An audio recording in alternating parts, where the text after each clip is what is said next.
Devine quoi? J'ai décroché un contrat de 30 000 $.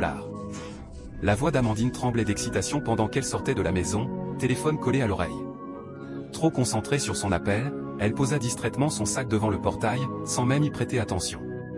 Mais dans le caniveau juste à côté, un homme en haillons observait chaque geste, silencieux, patient.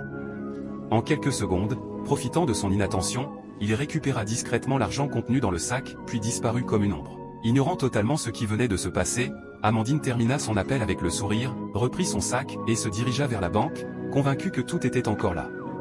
Mais à peine avait-elle fait quelques pas que son mari surgit derrière elle, essoufflé. « Amandine, s'il te plaît, donne-moi 10 000 $. J'ai besoin de relancer mon activité. » Son ton était sincère, presque suppliant. Mais la réaction d'Amandine fut glaciale. Elle le regarda de haut, sans la moindre hésitation. « Tu crois que cet argent est pour toi? Débrouille-toi. » Ces mots étaient secs. Tranchants. Malgré ses explications, malgré ses efforts pour se faire comprendre, elle resta fermée, distante, presque méprisante. L'homme resta figé, blessé.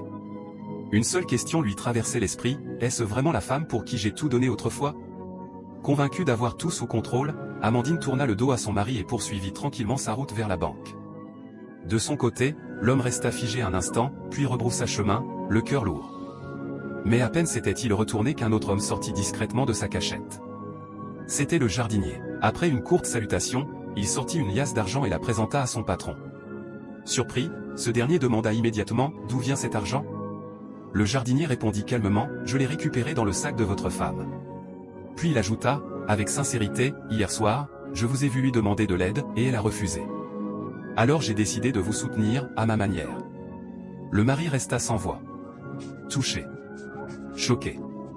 Troublé. Pendant ce temps, Amandine continuait son chemin, jusqu'à monter dans un taxi. Mais à peine installée, elle ouvrit son sac, et son visage changea immédiatement. L'argent avait disparu. Paniquée, elle descendit précipitamment et courut vers la maison.